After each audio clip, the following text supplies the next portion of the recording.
Bien, un minuto. El PPT.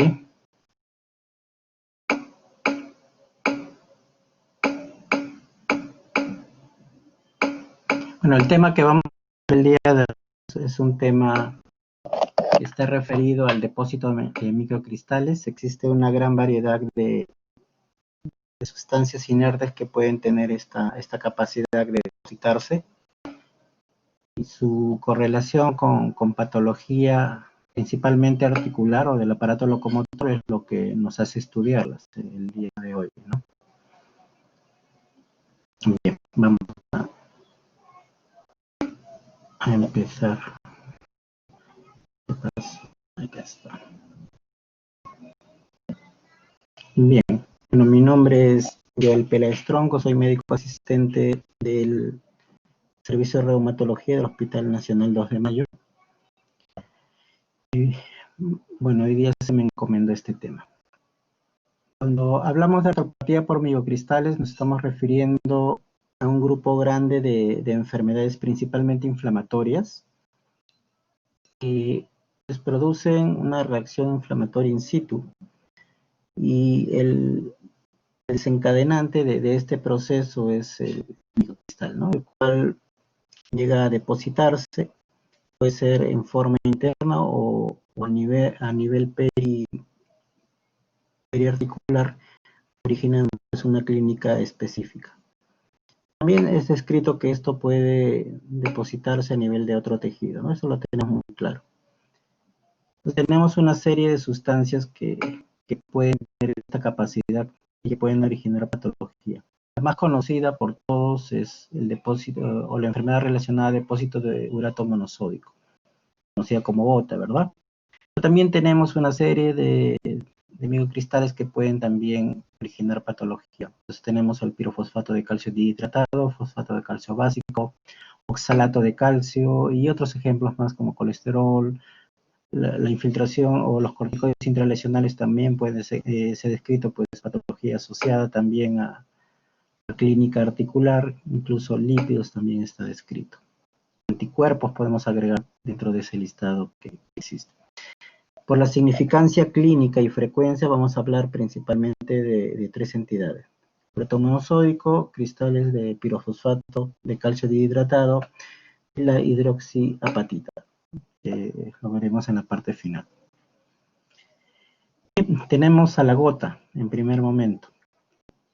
Múltiples procesos patológicos pueden tener como desenlace final el depósito del cristal de urato monosódico. Por eso que es catalogado como una enfermedad heterogénea, y que el resultado final derivado del producto final del metabolismo de purinas, pues es el urato monosódico, ¿no? El cual se deposita en los tejidos. Es plausible de edad clínica articular. Existe casuística variada a nivel mundial. Nosotros tenemos de repente algunos datos que corroboran este hallazgo. Este es un reporte que se hizo hace un tiempo acá en Perú, encontrando pues que las artropatías por miocristales tenían una prevalencia entre 0.1 y 0.2 de la población estudiada. Fue una localidad de Lima, y dentro del cual la artropatía por urato monosódico era la que más frecuentemente era encontrada, ¿no? Por otro lado, existe también una incidencia creciente en cuanto al diagnóstico de gota, y vemos una correlación muy, muy importante, y de aquí ya vamos obteniendo un primer dato entre la incidencia de gota y los niveles de ácido úrico, existiendo pues un aumento en la proporción de casos nuevos cuando el valor está por encima de 9 miligramos por decilitro. Y eso vamos a ver que a partir de su umbral de sedimentación, que es 6.8 miligramos por decilitro, hacia adelante va a tener una mayor incidencia de casos de gota. La fuente a partir del cual estas purinas son degradadas es múltiple. Uno puede tener de repente la referencia que la dieta es importante, pero si ustedes se fijan o ven en este esquema, van a darse cuenta que la mayor parte de fuente del urato interno es a nivel de procesos celulares, ¿no? Producto de este proceso natural de muerte celular y a partir del cual tenemos fuente importante de purina.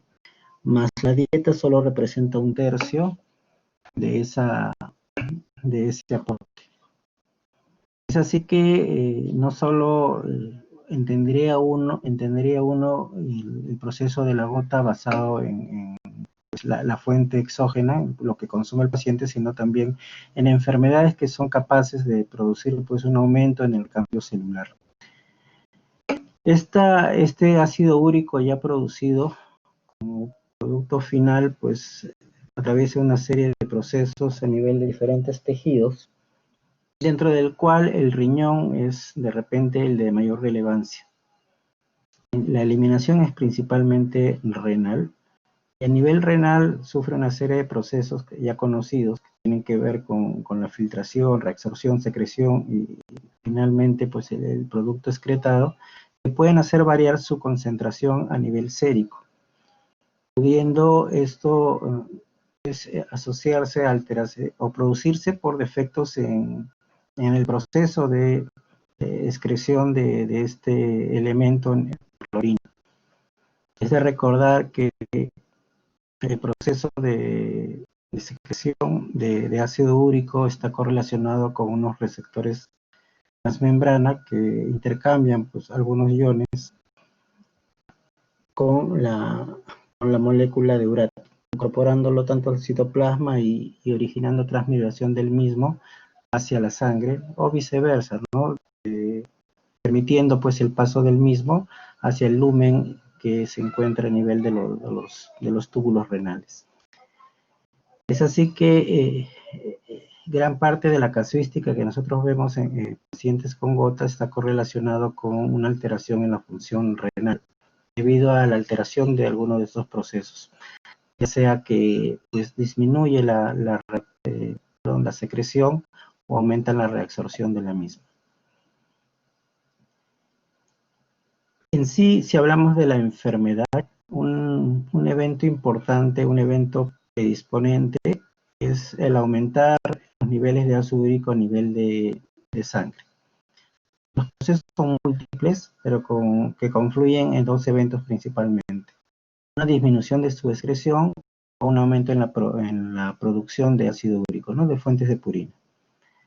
Como habíamos mencionado, disminución de la secreción, de la excreción, perdón, está relacionado a función renal, pero esto puede verse influenciado por factores genéticos, algunos fármacos que son usados por algunos pacientes que alteran esta propiedad. En la sobreproducción, pues existen fuentes múltiples, ¿no? Desde la dieta, el alcohol, que es bien conocido, hasta procesos que originan pues un recambio celular importante, ya sea por aumento de metabolismo en algunas enfermedades, ejemplo, hipertiroidismo, o de repente en procesos proliferativos, por ejemplo, psoriasis, neoplasias, que origina una sobreproducción de niveles de urato monosódico.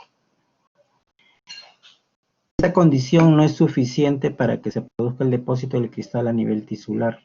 Existen otros elementos que dependen del pH, temperatura corporal, los cuales nos han dado a determinar un punto umbral a partir del cual este nivel o estos valores de ácido úrico pueden sedimentarse en tejido. El punto de corte aceptado es 6.8 miligramos por decilitro, a partir del cual uno puede ver que se favorece el proceso de sedimentación y la formación posterior del cristal. Es así que en este proceso vamos a ver la influencia de elementos que promueven en sí la agregación de estos cristales o de estas moléculas de ácido úrico en formación final del cristal, como también una interrupción de los inhibidores que favorecería pues su inhibición en no detener el proceso de formación de cristal. Estos cristales ya localizados in situ van a desencadenar una respuesta inflamatoria local donde participan principalmente las células residentes.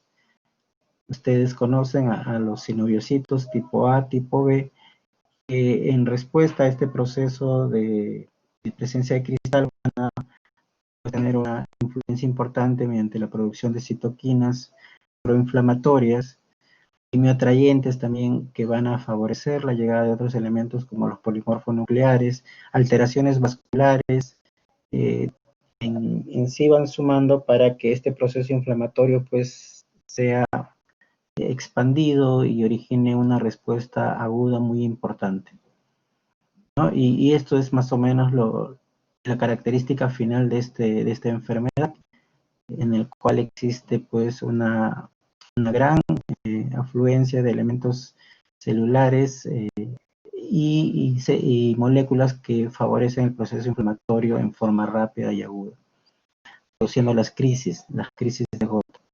Como todo proceso debe tener una fuente de control, estas moléculas que controlan el proceso de remisión del proceso inflamatorio hace que pues, la enfermedad luego pase a una fase quiescente y que luego, ante el nuevo estímulo, pudiese volver uno a tener episodios pues, recurrentes, ¿no? Que es la característica principal de la gota. Se caracteriza por, una vez que ya tenemos clínica de enfermedad, se caracteriza por periodos de exacerbación y remisión de las crisis de gota, hasta que sea crónico. Acá, perdón, es inflamasoma, ya no inflamosoma. El inflamosoma, importancia debido a que tiene como producto final de esta serie de pasos en el cual pues vienen participando receptores tipo TOL, tipo TLR2, 4, inician una serie de procesos intracelulares que derivan inicialmente en la degradación celular, produciendo como producto final pues una aumentada producción de interleuquina 1 beta, que es una molécula importante para la persistencia del proceso inflamatorio, sobre todo en casos agudos, ¿no? Es ahí que la intervención farmacológica viene también enfocada en tratar de poder pues, inhibir este proceso de liberación excesiva de interleuquina. Eso es lo que trata de representar el esquema inflamatorio. En sí es un pasa la molécula NAL3, el cual permite pues una serie de eventos que tienen que ver con el, procesos citoplasmáticos, en el cual la caspasa es probablemente uno de los productos finales, incluyendo la interleuquina 1 beta. Si uno quiere tratar de modificar la evolución natural de la enfermedad, va a encontrar que en el estudio de la gota existen factores de riesgo modificables y no modificables. ¿Qué factores tenemos bajo esta denominación? Entonces, dentro de los no modificables, la edad. Es diferente la edad a medida que pasan los años en las personas, sí. Vemos que existe un aumento de la prevalencia en los casos de gota a medida que pasan los años. Hay diferentes estudios poblacionales que corroboran esto. Entonces, la edad es un factor de riesgo. Está bien descrito que la condición de ser varón debido al nivel de estrógenos pues reducidos a comparación de una mujer, pues es un factor determinante para que veamos más casos de varones en comparación de mujeres. Tanto así que cuando comparamos con mujeres posmenopáusicas, al disminuir esta influencia hormonal en las mujeres, también vemos un aumento de los casos de gotas en mujeres, ¿no?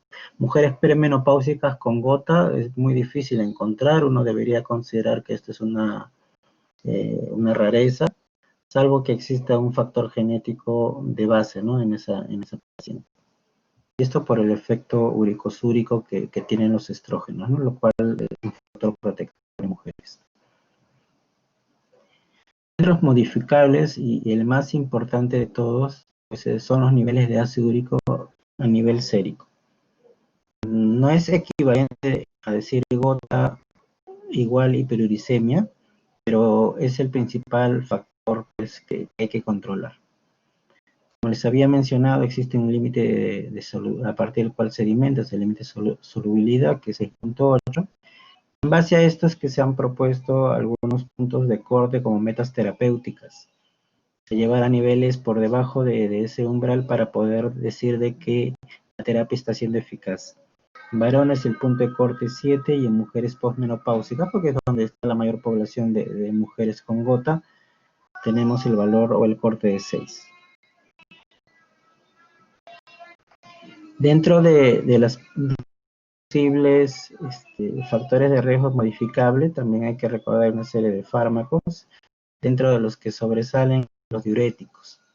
No es infrecuente ver pacientes, sobre todo, recuerden que el paciente con gota dentro de todos sus cortejos de enfermedades asociadas, pues muchas de estas son enfermedades cardiovasculares y o metabólicas, en el cual el uso de medicación de este tipo es frecuente, ¿no? Sobre todo diuréticos, pues tiazida, incluyendo también a la furosemida dentro del otro grupo, pues puede ser importante desencadenante de estas crisis. Bueno, tenemos un listado un poco más largo también, ¿no? Tacrolimus, ciclosporina, etambutol, piracinamida, para poner algunos ejemplos, incluyendo el etanol, ¿no? Que tiene también un sustento importante cuando hablamos del consumo de alcohol como un factor de riesgo importante para las gotas.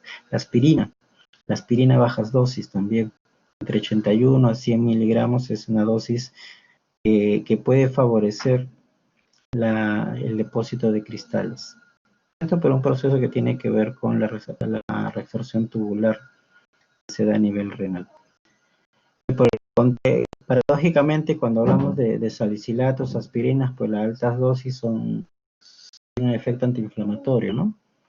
Pero en este caso, que actualmente no es práctica habitual usar esas dosis, básicamente las bajas dosis son las que son con frecuencia usadas, son las que estarían relacionadas. Entonces, ante el contexto de tener un paciente que está usando nuestras drogas, de ser posible, debiesen ser eliminadas de la terapéutica habitual del paciente y reemplazadas por una opción farmacológica. Dentro de los factores modificables tenemos a la dieta y el alcohol. Habíamos mencionado, a un paciente tú le puedes decir que comer, a un paciente tú le puedes decir que no consuma alcohol. Ahí hay estudios que muestran que la fuente de origen animal de purinas es principalmente la que aumenta el riesgo, o sea, carne, comida marina, más no las purinas de origen vegetal, ¿no? No se ha demostrado que existe realmente una relación, por ejemplo, la soya no tiene mayor relación con el riesgo a desarrollar eventos o crisis de gota.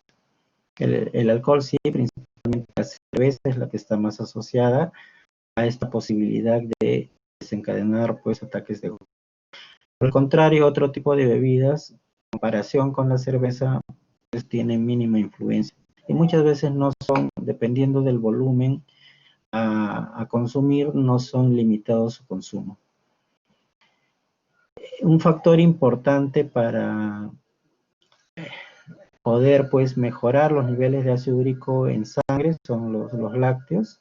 El consumo diario, pues se ha demostrado que existiría, ¿no? Un factor protector para reducir los niveles de ácido úrico. Entonces, por ahí puede ser una recomendación para estos pacientes. La cafeína no influye, bebidas azucaradas sí, principalmente por el alto contenido de fructosa, ¿no? Entonces, eso también debería ser restringido en los pacientes. Entonces, tenemos una idea, ¿no? De, por ejemplo, carnes rojas, comida marina, por ejemplo, ¿no? Principalmente los mariscos, el alcohol, pues podemos agregarle las vísceras y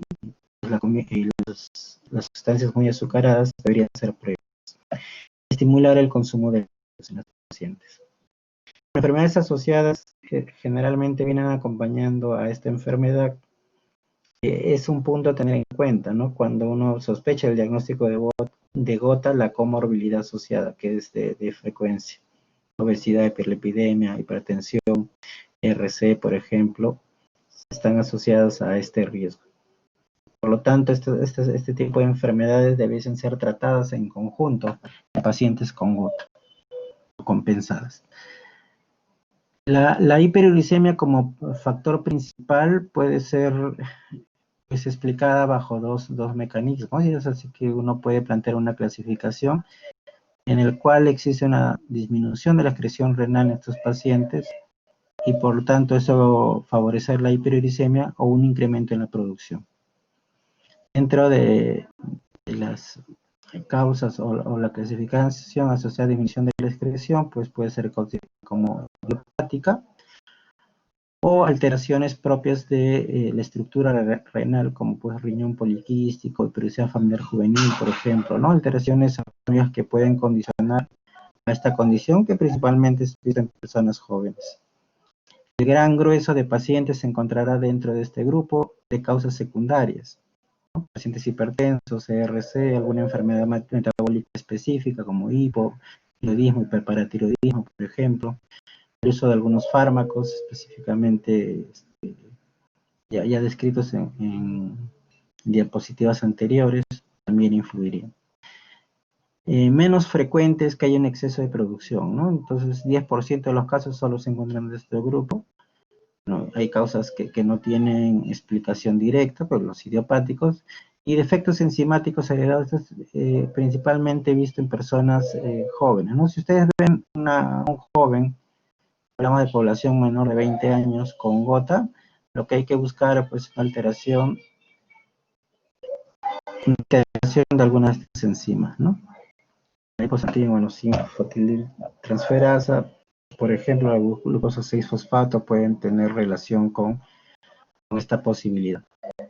Y de causas secundarias, pues la dieta influye, el alcohol influye, algunos fármacos también, pero acá dentro de este grupo considera principalmente a las enfermedades proliferativas.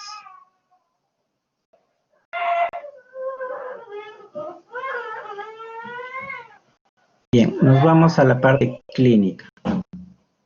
En la parte clínica nosotros tenemos que considerar propiamente que se asume que todos estos pacientes han pasado por una etapa previa de aumento de los niveles séricos de ácido úrico, ¿no? Una hiperuricemia asintomática.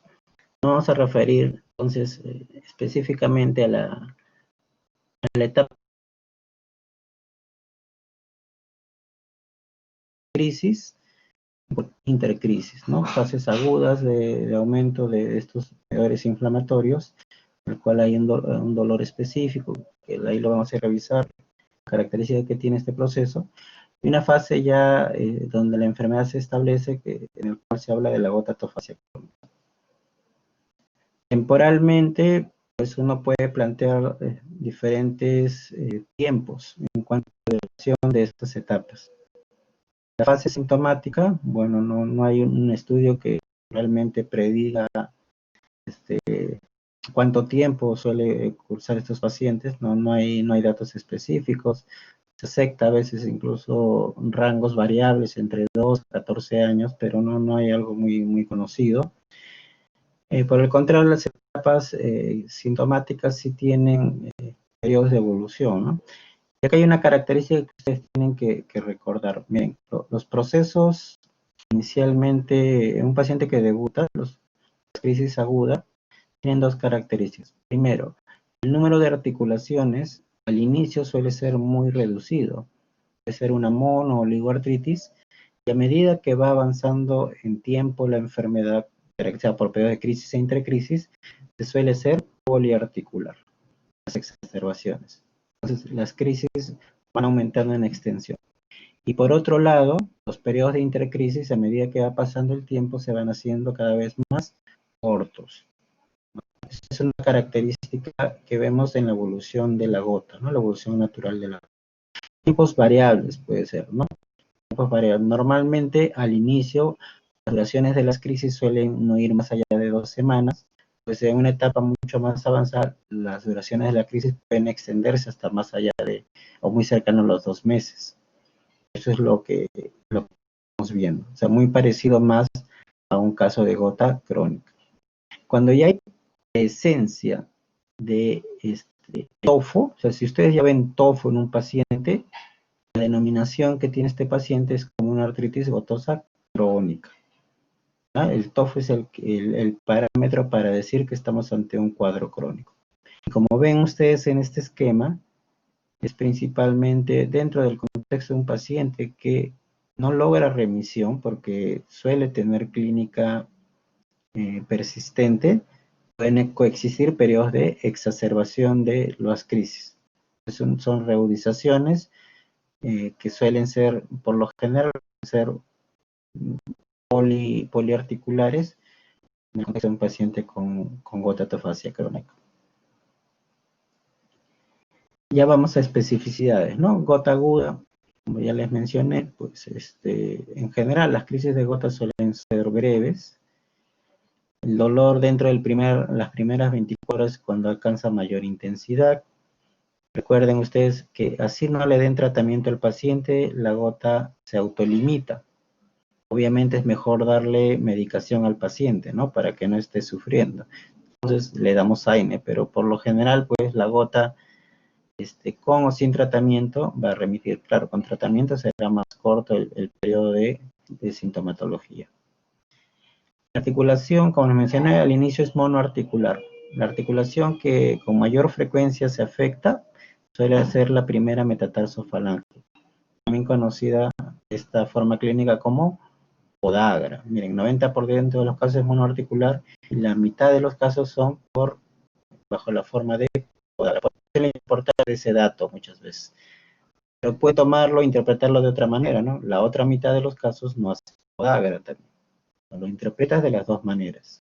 Entonces, ¿qué otras zonas pueden afectarse? Pies, tobillos, rodillas, codos. Estos tres primeros están con otro color, son los de mayor importancia. Ya menos frecuentes, pues codos, muñecas y dedos de manos y pies. Es una enfermedad con capacidad de las bursas, las estenosinovia se ven frecuentemente afectadas. Una localización frecuente en bursas es el olecra. Una localización frecuente es rodilla y también dorso de mano. Factores desencadenantes por lo general sí son reconocidos muchas veces. Pacientes pues que han sufrido un traumatismo, una cirugía, infecciones, la dieta, ¿no? Un desarreglo previo, no es infrecuente. ¿No? OH, fármacos también deben ser considerados, son de reciente uso. La gota intercrítica teóricamente es un periodo sintomático, pero cuando se ha hecho para evaluar a la enfermedad en cuanto a la presencia de una reacción inflamatoria en líquido sinovial, se han encontrado dos cosas, ¿no? Se ha encontrado que existe presencia de cristales y que existen células inflamatorias dentro de ese líquido. Entonces, ese concepto de asintomático es clínico, pero la enfermedad puede progresar. De ahí la importancia de que cuando uno habla de tratamiento, pues el que tenga cierta indicación terapéutica estos periodos de intercrisis también.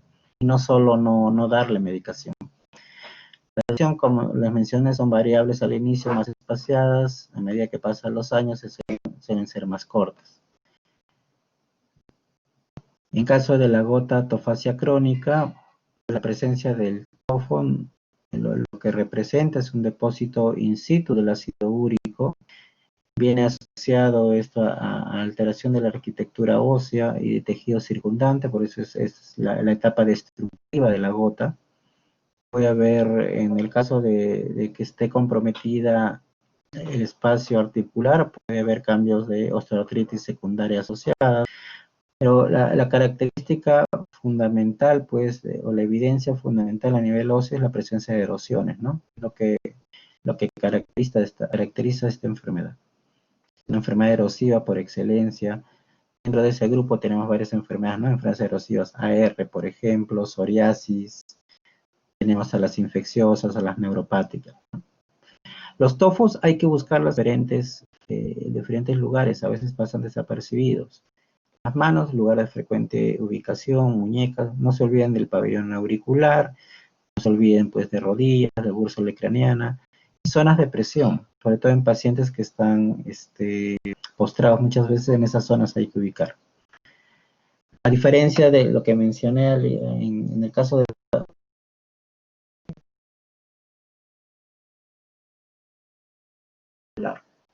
La intensidad es variable con los años, los periodos o el basal de la persona pues suele ser mucho más comprometido, presentando muy poco alivio, generalmente muy pocos periodos sin síntomas.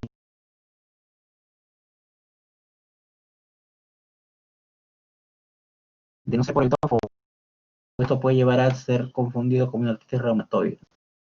Es principalmente por el patrón poliarticular con cierta separación de la gota en algunas localizaciones, pero puede simular eso. ¿Quiénes llegan a esta etapa? Pues aquellos que la enfermedad empezó en edad muy temprana, aquellos que no recibieron medicación por tiempo oportuno, por lo tanto no controlaron el principal factor de riesgo, la hiperglucemia.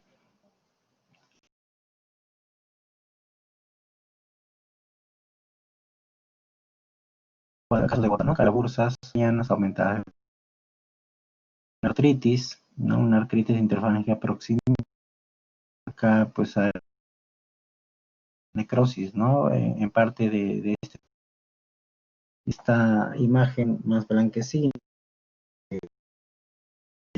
representa el depósito del urato monosódico. Si ustedes pudiesen ver esto in vivo, pues la consistencia es muy similar a una pasta. Haces presión y sale, en vez de salir pus, lo que sale en estas heridas es básicamente una sustancia muy similar a la pasta dental, blanca, ¿no?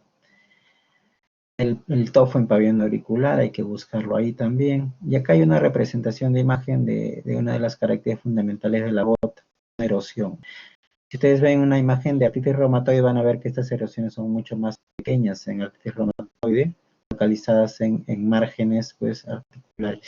A diferencia de artritis reumatoide, las erosiones son mucho más grandes, puede estar en el margen, pero también puede ser intraóseas y no está en el margen articular, es una diferencia de estas zonas radiolúcidas.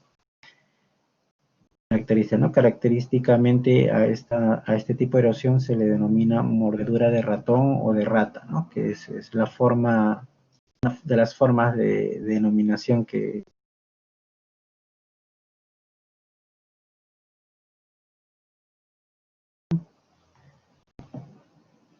A ver.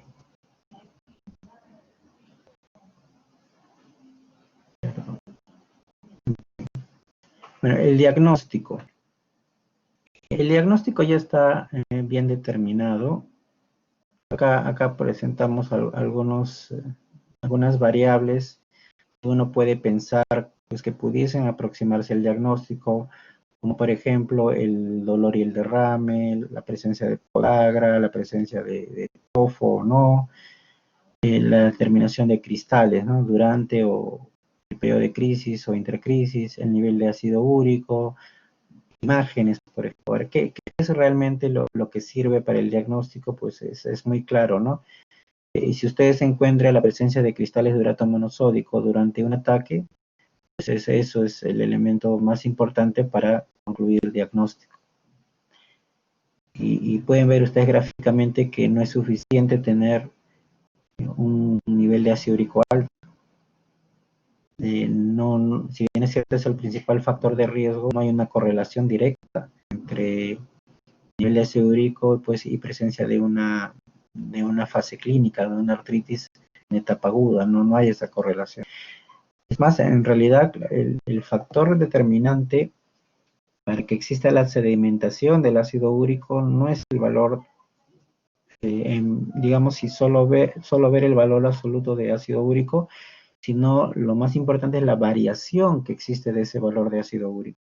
Es decir, si yo tengo un paciente, por ejemplo, que tiene un nivel de ácido úrico en 8, y ya sea por diferentes motivos, vamos a poner que le doy un hipoglucemiante, de 8, pues en un tiempo no muy largo lo llevo a 7 rápidamente, pues esa variación es de repente mucho más significativa para una crisis que el solo hecho de tener un valor de 8, ¿no? Las variaciones son las que están asociadas.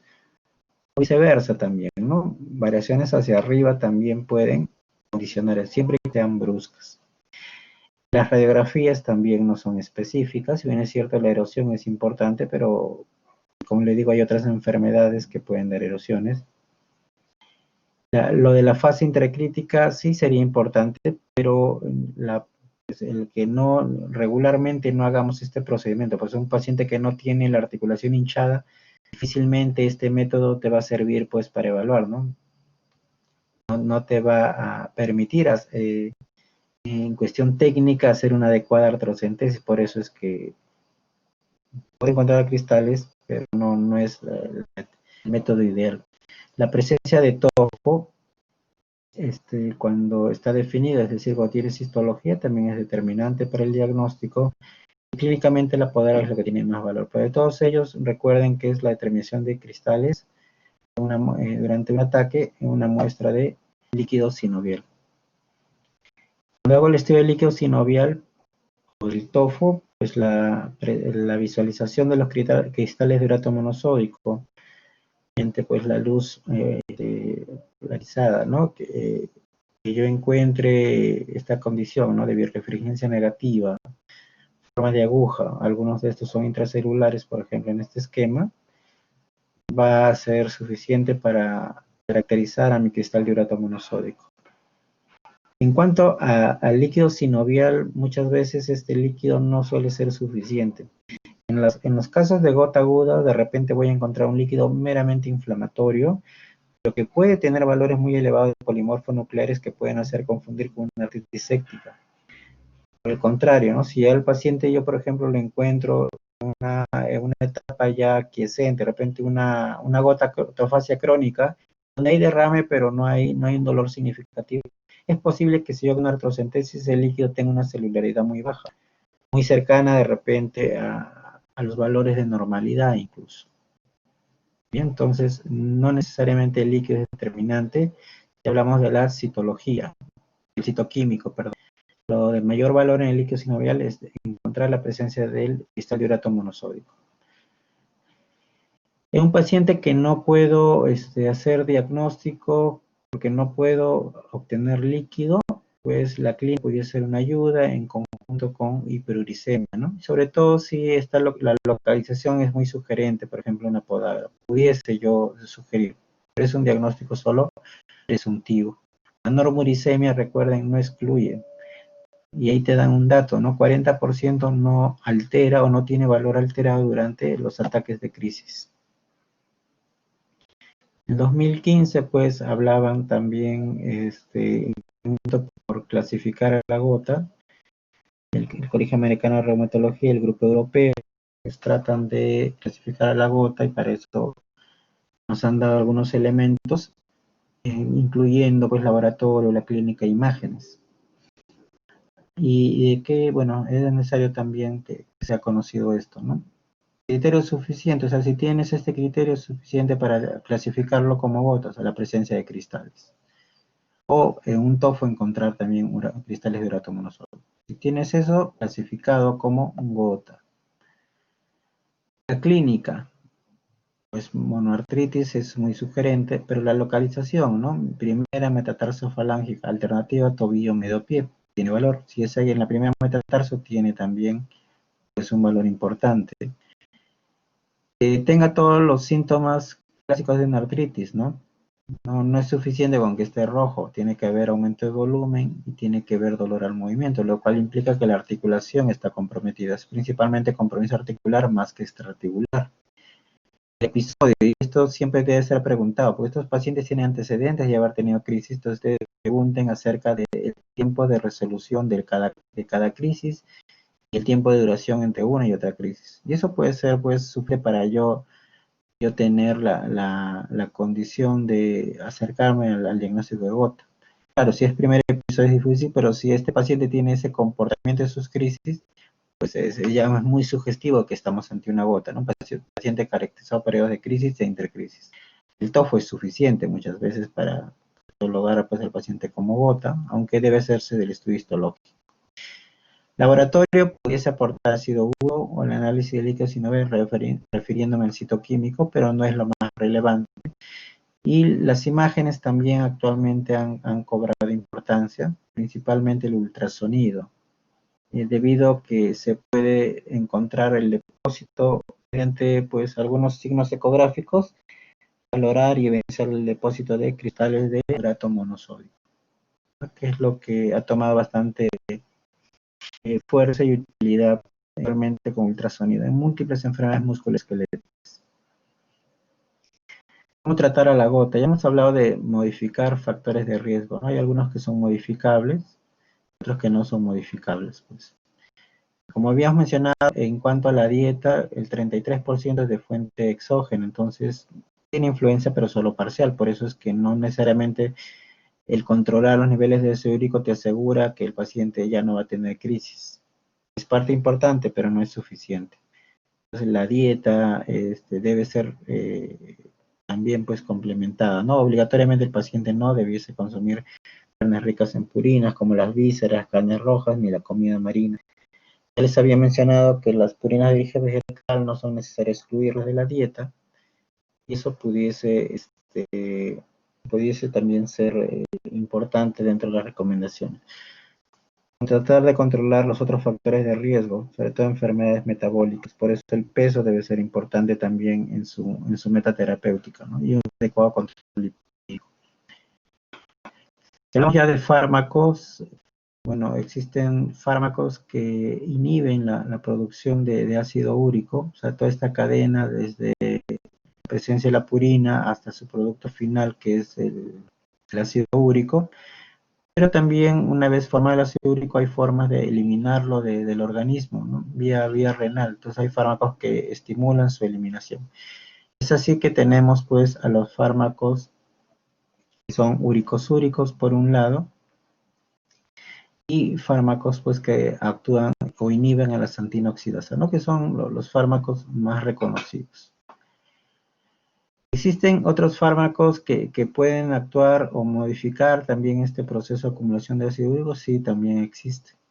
Dentro de esto, pues el conocimiento que se tiene acerca de lo que sucede en otras especies, por ejemplo en las aves, ¿no? Las aves no sufren de gota.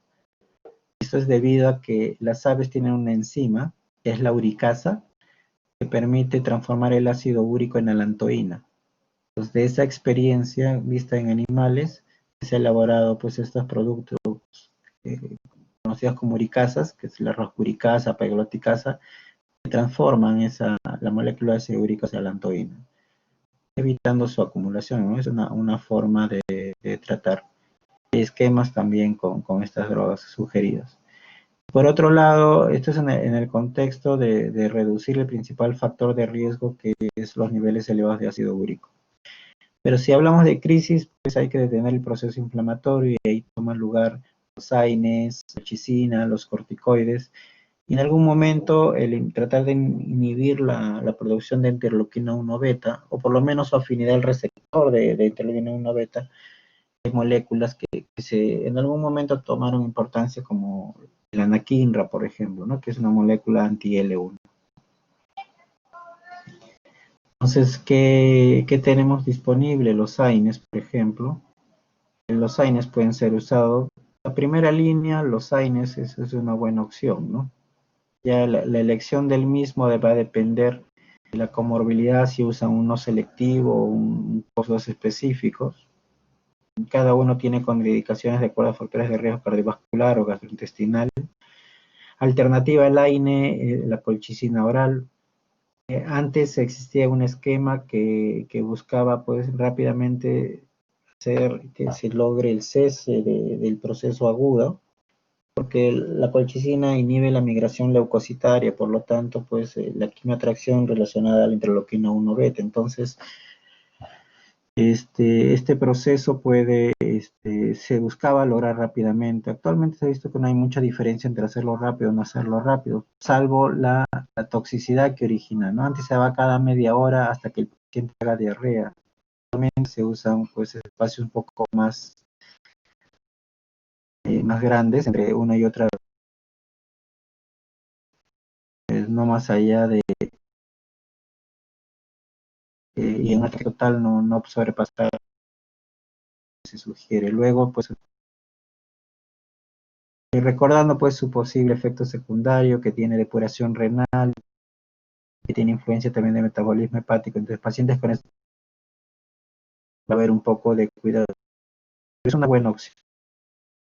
El esquema sería, pues, si tienes una crisis, un paciente 0.5 miligramos, que es la presención que te da 8 horas, eso por 2, 3, 4, 5 días. Otra opción, corticoides. Está bien esquematizado que puedes usar corticoides sistémicos, pero por periodos no muy prolongados. Dosis alta inicialmente y en un lapso de 2 a 3 semanas reduces la dosis. También es una alternativa si no puedes usar AINES o medicina oral, pues si es una o dos articulaciones, de repente es una primera crisis que no responde a lo anterior, puedes infiltrar, también es otra opción. Puedes dar dosis muy altas por un periodo también bien corto, ¿no? Metilprednisolona, dosis como las que están establecidas ahí, son esquemas que pueden ser usados, por ejemplo. En la intercrisis, como les mencioné, pudiese uno tener alguna alternativa.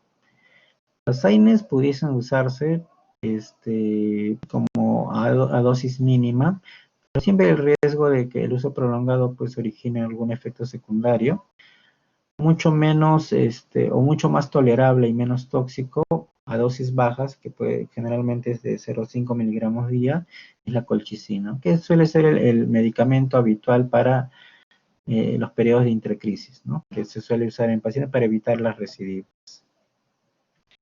En gota crónica, obligatoriamente, pues tiene que usar el paciente medicación. Acá si no, no hay alternativa. Acá lo importante es reducir los niveles de ácido úrico, ya sea inhibiendo la santina oxidasa o favoreciendo su eliminación vía renal.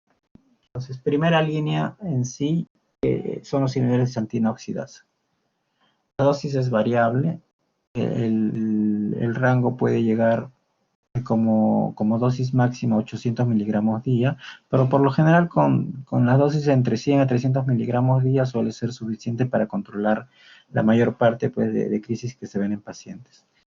Úricos, son de poca difusión, en realidad acá en Perú no existe algún fármaco que tenga este mecanismo de acción, ¿no? Está en otros países donde se usa, en Perú no tenemos disponible este fármaco. Probenecid, ¿no? Que es el que tiene mayor utilidad. Febuxostat es una droga también alternativa, inhibe la santina oxidasa. Es una droga que puede ser una alternativa ante la imposibilidad de usar alopurinol.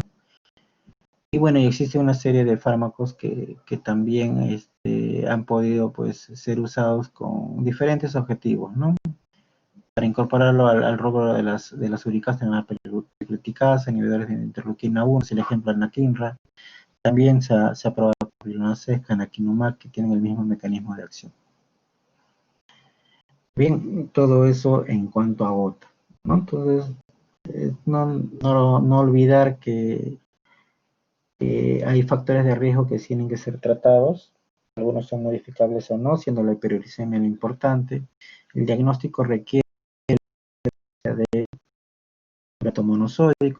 La clínica tiene etapas, previamente etapa hiperuricémica, pero tenemos etapa sintomática, ¿no? Gota aguda y intercrisis, y la gotatofasia crónica, cada una con alguna diferencia clínica en cuanto a la forma de presentación del compromiso articular, y el tratamiento, pues, en los diferentes periodos, ¿no? Etapas agudas, procesos inflamatorios, lo que resalta en cuanto al control, en la intercrisis la prevención de ataques nuevos, y en la gotatofasia crónica principalmente la reducción de los niveles de urato monosódico. Esto no quiere decir que un paciente que no esté en etapa crónica, si tiene niveles de ácido úrico alto, obviamente hay que tratar también la hiperuricemia, ¿no? Con inhibidores de santina oxidasa. El segundo cristal a describir es la enfermedad, perdón, ¿no? A describir la enfermedad por depósito de cristales de pirofosfato de calcio dihidratado. También existe un grupo, todos escribieron todos, no entendí.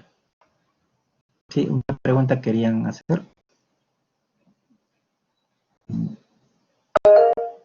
Sí, Yair Araujo, sí. Sí, doctor, disculpe, usted mencionaba que en la parte de la fase intercrítica es también, o sea, para tratar la parte terapéutica, solamente se utiliza la colchicina, pero los otros fármacos como la santina o los uricostúricos no se utilizaría. Sí, no, sí. O sea, una de las metas terapéuticas es que el paciente esté con niveles de ácido úrico por debajo, dependiendo, ¿no? Si es varón o mujer, hay puntos de corte, ¿no? 7 o 6. Si no has llegado a esa meta, debiese estar tratada. Ahora, incluso existe un punto de corte para decir hasta acá nada más el inhibidor de ciantina oxidasa, que es 4.5. Si el paciente está por debajo de eso, sí, esa droga. Ya llegaste al límite. No, sí, sí debería estar usando. No se suspende si es que no ha llegado a la meta. Bien. A ver, pirofosfato de calcio dihidratado. Bueno, también múltiples formas de o entidades que correlacionan con el depósito de ese cristal. Tiene algunas diferencias con la gota en cuanto a presentación, forma de presentación y forma de evolución. Suele ser más polimorfo en cuanto a formas clínicas, de ahí lo vamos a ver.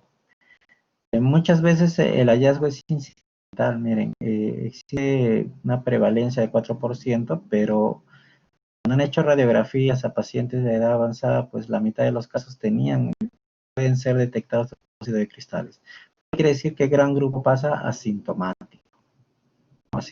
La localización de la rodilla es de las más frecuentes, un porcentaje que oscila entre 9 a 18%. E incluso, pues, como les digo, muchas veces eventualmente, por diferentes circunstancias, pueden encontrarse depósitos, ¿no? Es que, ¿qué dato deben sacar de esta primera diapositiva? Es que muchos pacientes no van a presentar el depósito de cristal, perdón, de cristal de pirofosfato de calcio. También puede ser clasificada en una forma hereditaria y una forma secundaria. Hay enfermedades que tienen más probabilidad de estar asociadas o no. Hay otras que tienen baja probabilidad, pero todas en sí, dentro de este grupo, dentro del grupo que vamos a ver en todas las tablas, pues pueden tener esa posibilidad de asociarse a cristales de pirofosfato, ¿no? De CPPD. Hiperparatitismo primario, hemocromatosis, hipercalcemia hipocalciúrica familiar. Entonces, ¿qué quiere decir esto? Que si tú tienes un paciente en el cual detectas o evidencias, pues, por ejemplo, una condrocalcinosis, o tienes de repente un episodio agudo, haces artrocentesis, encuentras cristales de este tipo, estás obligado a buscar cualquiera de estas condiciones. Haces un perfil metabólico óseo, generalmente es el que más ayuda, perfil tiroideo, ¿no? O sea, ¿qué incluye el perfil metabólico óseo? Pues calcio, fósforo, PTH, vitamina D, estos determinantes en orina, ¿no? Fósforo, calcio, el T4, TSH, por ejemplo, ¿no? Dentro de la búsqueda de los más importantes. Hay enfermedades que tienen menos probabilidad, como les mencioné, a medida que vas avanzando en estas tablas, van reduciéndose el riesgo y asociación con determinadas enfermedades. Pero como ven ustedes, el listado es un poco largo, con posibles que pueden correlacionarse con esta complicación. Va a existir siempre un grupo pues que no puede ser afiliado a ninguna entidad, ¿no? Los casos idiopáticos. En este caso, a diferencia de la gota, de vamos a encontrar algunos factores pues muy claramente determinados. Acá existe como principal factor asociado la alteración anímica previa. La enfermedad articular previa es de repente el que justifica principalmente el depósito de cristales. Cualquier entidad que favorezca o haya condicionado daño de la estructura articular, principalmente el cartílago. Entonces, en un cartílago dañado, o en el contexto de tener este tipo de sustrato, pues es mucho más favorable condicionar el depósito de los cristales de pirofosfato, ¿no? Es principalmente tiene que haber esa condición. Ahora, ¿qué factores favorecen este depósito? Pues de ahí sí encontramos las enfermedades que hemos visto en esta clasificación previa, herencia, la edad, ¿no? Edad mayor también está muy correlacionado con esa posibilidad. Y esto clínicamente va a originar, este cristal clínicamente va a originar pues una reacción a nivel de estas células residentes que van a favorecer empeorar o aumentar el daño sobre la estructura articular, favoreciendo pues ese círculo pues vicioso en el cual mayor daño, pues mayor depósito y así, ¿no? Y así se va dando esta concurrencia de eventos que empeoran pues el ciclo inflamatorio, que clínicamente se evidencia como una artritis. Entonces, recuerden que el pirofosfato de calcio es parte, ¿no?, de la estructura cartilaginosa, por eso es que a partir de ahí se encuentra fuente de la misma y puede depositarse a nivel del espacio articular, ¿no?, de la cavidad sinovial. Esto es algo ya más específico, ¿no? Recuerden que este proceso inflamatorio local, pues hay influencia de células que son residentes y células que migran de otras localizaciones, incluyendo los neutrófilos que fagocitan estos cristales. A partir de ahí se produce una liberación de enzimas que pueden degradar tejido y factores que quimiotraen más elementos celulares, ¿no? Y pues toda esta serie de eventos al final va a afectar a las células residentes que en sí pueden tener la capacidad de aumentar en número y también en cuanto a función, produciendo pues una mayor respuesta inflamatoria, ¿no?, por la presencia de múltiples células que pues, degradan matriz y por otro lado en el proceso inflamatorio. Acá el esquema de cómo pues a partir del cartílago se desprende el cristal, una reacción por células principalmente polimorfonucleares, liberación de mediadores inflamatorios, un factor final, pues la influencia sobre el tejido residente, que es tejido sinovial, produciendo un efecto local, que es la proliferación de la misma, una respuesta local que se traduce en la presencia de aumento de su función, en el caso de células tipo B de la sinovia, pues aumento de líquido, presencia de dolor, ¿no?, en estos casos. Una de las proteínas reguladoras de que no se dé este proceso de degradación del pirofosfato es la proteína ANK, que normalmente pues su concentración es baja a nivel intracelular, pero en esta entidad, el cual está condicionado por diferentes factores de base como herencia, edad, se ve una alteración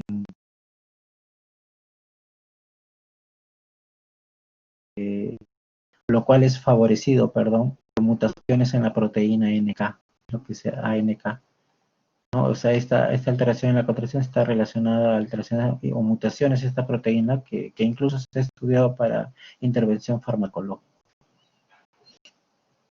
Clínica, ¿no? Un gran número son asintomáticos, casos agudos pueden llegar al paciente dentro de toda la edad de un paciente, el tiempo de vida pues se ve variable, los casos de exacerbaciones hasta el 60% de los casos. Puede imitar diferentes enfermedades. La forma más clásica de presentación es aquella que se parece a nuestra artritis, con la colisión en rodilla, cadera, metacarpofalángicas, ¿no? Es raro cuando afecta articulaciones que no son frecuentes tomadas por las artritis. La artritis raramente afecta codo, tobillo, muñeca, por lo menos las formas primarias. Entonces ahí uno debería pensar en otras posibilidades. Entonces rodilla es la principal zona de afectación. A veces puede haber confusión si encontramos factor reumatoideo presente, porque puede ser presente en otra enfermedad que es la artritis reumatoide, ¿no? Por lo general son títulos bajos. Es así que esta variedad de presentación ha sido clasificada en varios grupos, y dentro del cual creo que la más conocida por todos es la que se parece a gota. Entonces, esta enfermedad, en algunos textos, algunos autores le llaman pseudogota. Como ven en este, pues solo representa a un cuarto de los pacientes, a los 3/4 restantes tienen otras formas de presentación. Entonces, tenemos una forma que imita la artritis reumatoide, la pseudoA, la pseudoosteoartritis, dependiendo si es monoarticular o poliarticular, las clasifican en C y D, pero es la mayor parte de casos. ¿no? La mayor parte suele ser muy similar a una OA y por ahí es la confusión. La forma sintomática, que también es conocida como la antánica, y la pseudoneuropática, ¿no? La pseudoneuropática, su carácter o posibilidad pues, de dar gran daño estructural, ¿no? Imitando las erosiones que da la artritis neuropática, en el cual existe gran destrucción radiológica o estructural, perdón, pero poca evidencia clínica. O sea, el paciente no lee mucho a pesar de que hay gran afectación de la articulación. Localizaciones o dónde buscarlo, ¿no? Muchas veces, como les menciono, las imágenes son las que entonces uno a veces tiene en casa un paciente que viene por monoartritis de una localización, vamos a poner monoartritis de tobillo. Dentro de mi sospecha yo planteo pirofosfato.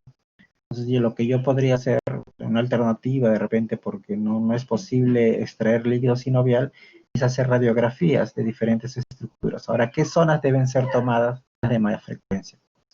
Entonces, mínimamente debería ser placa comparada de rodillas, tobillos, muñecas, es una zona, sobre todo a nivel del ligamento triangular, donde uno puede encontrar la presencia de este depósito de cristal de pirofosfato conocido como condrocalcinosis. Hombros también es otra localización. También puede tener localización, si ya hablo de propiamente la estructura articular, pues puede estar localizado en diferentes estructuras intra y extraarticulares. Por ejemplo, la bursa, el cartílago hialino, la cápsula articular, la propia sinovia o tendones también. Puede tener esas localizaciones, esta calcificación, ¿no? Que básicamente así se ve, ¿no? Como una calcificación a la imagen suele dar este tipo de depósito de cristal. Puede imitar una gota, imitar una artritis séptica en el caso de presentaciones monoarticulares, por ejemplo. Pero también hay las otras formas clínicas que he mencionado, ¿no? La mayor parte son autolimitados y ahí se parece la gota. A diferencia de la gota, acá la afectación simétrica es muy frecuente, tanto que debe hacerte dudar si no tienes asimetría un paciente, sobre todo en formas que no son monoarticulares. Y al igual que la gota, puede haber síntomas sistémicos, fiebre, leucocitos, todo eso no excluye esa posibilidad.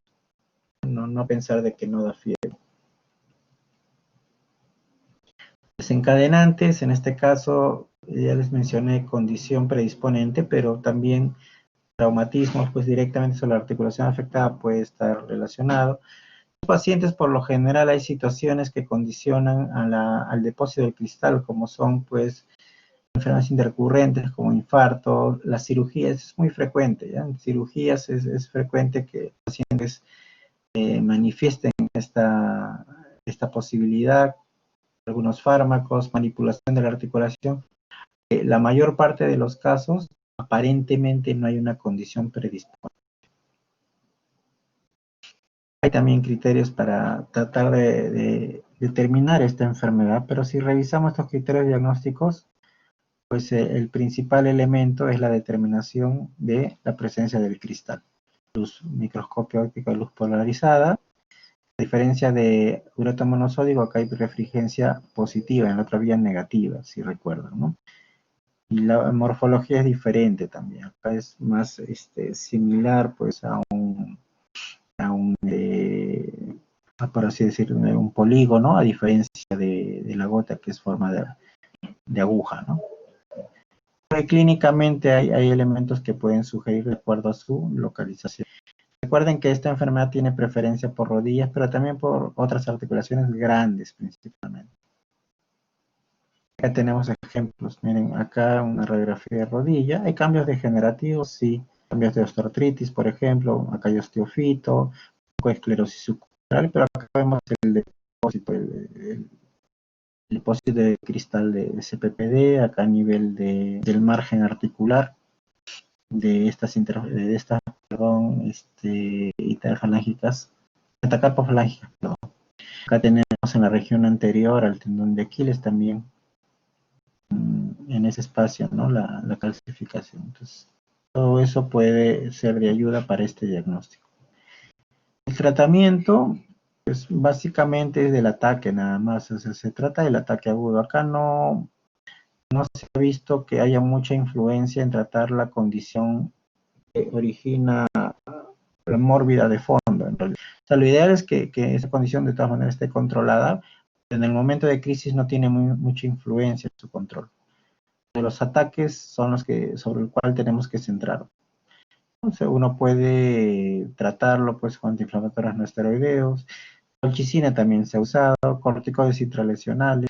Se ha llegado también a extender el uso con antimaláricos o metotrexate, muy similar a los esquemas en AR, o infiltraciones también pueden hacerse en este caso con estos pacientes. Acá no existe una molécula que reduzca pues los niveles de, así decirlo, de esta molécula a nivel sérico, no hay influencia directa, acá no es que de sangre migre a la articulación, acá es básicamente un problema local, ¿no? A nivel del cartílago de la articulación areada. Entonces eso tenemos como esquema. Bueno, y algunas palabras de hidroxiapatita, fosfato de calcio cálcico básico, que es el tercer cristal que vamos a ver. Poco frecuente, por eso es que no hay datos muy conocidos de incidencia prevalencia. Tiene algunas zonas sobre el cual tiene predilección. Los tendones periarticulares, por ejemplo, discos intervertebrales, tejidos interarticulares, incluyendo el cartílago. A diferencia de las otras dos, la tinción usada es la tinción de alizarina, ¿no? Porque por luz polarizada no origina información adecuada para su diagnóstico. Se tiene que usar esa tinción para poder evidenciar este tipo de cristales. Bueno, esto es muy similar, ¿no? Aunque acá hay confluencia o participación directa de tejido cartilaginoso y células residentes. Esto es lo que tratan de demostrar en ese esquema, es la participación de células del cartílago como de la sinovia en su producción de citoquinas que van a originar una respuesta local a nivel del extracelular. Y a partir de ahí favorecer también el depósito de este tipo de cristal. Esto favorece a su vez una respuesta local con la llegada de múltiples células proinflamatorias. Ha sido clasificada de acuerdo a su localización o condiciones asociadas. Las clasificaciones existen de diferente tipo. Pero, ¿qué tomar como de repente enseñanza? Pues que esta enfermedad puede tener localización peri o intraarticular. Articular es de repente lo que más se suele ver, tendón, bursa, zapatillas. A nivel intraarticular, pues, una de las articulaciones que con mayor frecuencia se afecta es el hombro, en segundo lugar rodilla, dando cuadros muy severos de destrucción de la anatomía, sobre todo en hombro, conocida esta patología como hombro de Milwaukee. Puede estar asociado también a algunas otras condiciones, pues un listado largo en realidad, hereditarias tenemos, pues algunas relacionadas a es una condición también con un factor de herencia también autosómica dominante, por ejemplo. De las causas secundarias en pacientes con enfermedad crónica, ¿no? ERC, algunas enfermedades reumatológicas incluyen ahí, por ejemplo, la calcinosis, es descrita en algunas enfermedades como esclerodermia, dermatomiositis, principalmente por este tipo de cristal, de hidroxiapatita, no por pirofosfato. Y podemos tener otros ejemplos más, ¿no? Y las causas idiopáticas también sin asociación es evidente. ¿No? Acá vemos un depósito, a diferencia de los de pirofosfato, estos suelen ser mucho más voluminosos. Si yo viese en este contexto una gran destrucción articular, puede ser catalogado como un hombro de Milwaukee, ¿no? Que es propio de hidroxiapatita. Esta es una mano de una paciente con esclerodermia. Es notorio por las contracturas en flexión, pérdida de falanges distales, ¿no? Un proceso de osteólisis, acroosteólisis, ¿no? La parte más distal de los dedos, y en el subcutáneo el depósito de estos cristales de fosfato de calcio básico, calcinosis específicamente en manos. Paciente con esclerodermia. El tratamiento no es muy satisfactorio, AINES se usan, aspiraciones, o sea, drenaje, ¿no? La articulación, infiltraciones. Muchas veces se requiere remoción de la estructura sedimentada para poder solucionar el problema doloroso. Es lo que tenemos con la opción actualmente, ¿no? Bien, creo que Era lo último que quería explicarles. Y bueno, esta es la primera descripción que se hace acerca de Gotha. Hace mucho tiempo, miren, 1683, en un tratado de Kodagra, en el cual me describe en lenguaje coloquial cómo se presenta la gota. Un paciente que estaba descansando y pues empieza a tener dolor en diferentes zonas, principalmente dedo gordo, pie, talón, pantorrilla, tobillo. Pues él lo refiere como que el hueso se sale del sitio, como si no tolera el roce, pues es muy detallada y muy sentida su descripción, ¿no? El paciente pues luce tóxico, el dolor va empeorando a medida que pasa la noche. El paciente se quiere morir, ¿no? En otras palabras, es lo que trata de escribir. Y bueno, el paciente es en sí, es un paciente con esta entidad. En algunos textos es descrito, pues, o es graficado, ¿no? Como un demonio que está ahí mordiendo o, pues, devorando la primera metatarsofalange. La enfermedad de los reyes también denominada anteriormente. Bueno, ¿tienen alguna pregunta sobre el tema?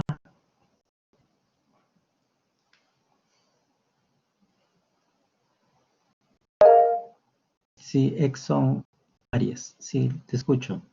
Buenas. En caso de que un paciente tenga agotatofasia crónica y tenga una reacción alérgica al allopurinol, ¿se le puede también dar a febuxostat? Sí, claro, esa es la opción. ¿Y en cuántos miligramos o gramos sería?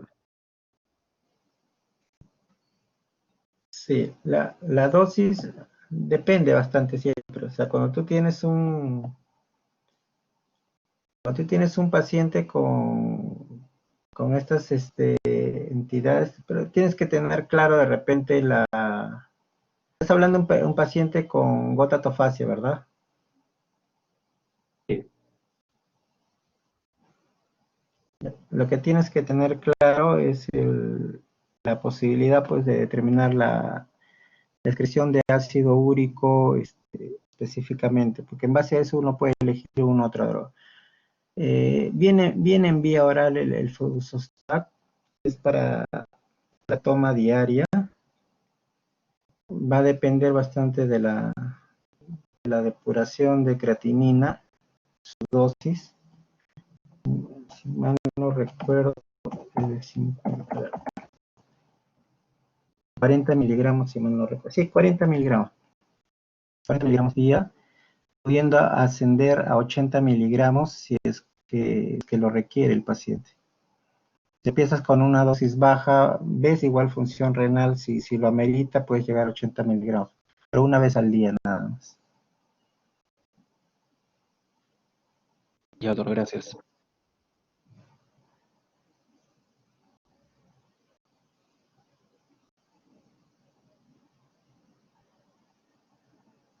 ¿Alguna otra pregunta?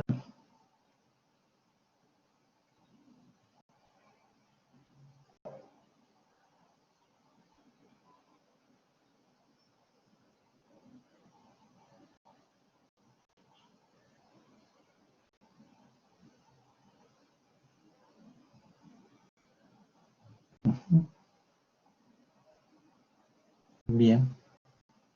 Bueno, si no hay preguntas, nos damos por concluida la sesión. Gracias por su atención.